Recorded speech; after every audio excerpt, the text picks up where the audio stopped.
The president continues to tweet his frustration with the current agreement and with Canada for, quote, taking advantage of his country. Megan Roberts is following this story for us. So Megan, remind us, what has President Trump been tweeting?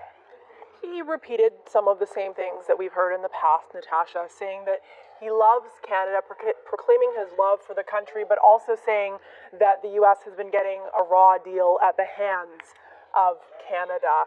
Let's bring up one of those tweets that he sent, by the way, on the way to a golf course during John McCain's funeral. Here, Donald Trump saying there's no political necessity to keep Canada in this new NAFTA deal. They're referencing the bilateral deal agreed upon by the United States and Mexico. He's saying that there were decades of abuse by Canada, and if there's no fair deal for the United States, Canada is out. And he also said that Congress, United States Congress, shouldn't interfere, or he'll simply terminate NAFTA entirely, something that we have heard from him before, saying that threat to terminate NAFTA. So what do Canadian officials think about all of this? We don't know exactly. They've remained tight-lipped about this officially, as I have throughout the entire process, really. Canadian officials often saying that they're not going to negotiate in public. But sources did tell CBC that they've come to expect this kind of language from the United States president, that kind of language, that strong language, especially during intense periods of negotiation. They said certainly they take threats seriously, but that they think that this is the kind of pressure tactic during negotiations, Natasha. So as we look ahead to next week, what are we expecting there?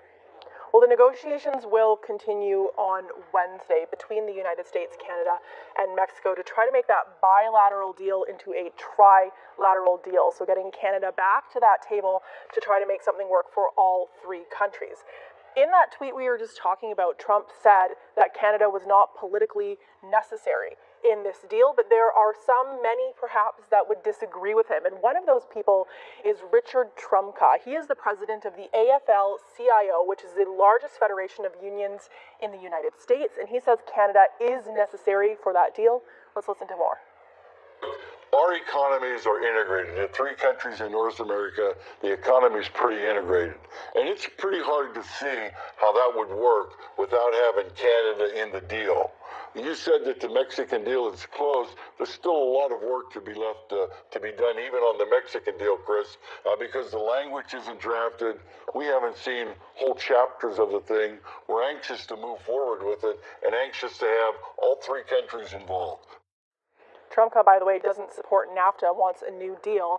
And he mentioned that our economies are integrated. This map shows you why. All of the majority of that shade of red on that map represents Canada, specifically Canada being the single biggest trade partner for those individual states. So you can see how tied our economies are in this map. And Canada is America's second largest trading partner overall. So looking ahead for more on the NAFTA talks, we reach Lawrence Herman. He practices international trade law at Herman and Associates. He is also a former Canadian diplomat. Here's what he had to say. Have descended to a dismal period. That's the reality, and we have to live with it. What do we do? And where do we go from here? That's the big question. And I think those are the questions you're putting to me. Yes, so where should we go from here?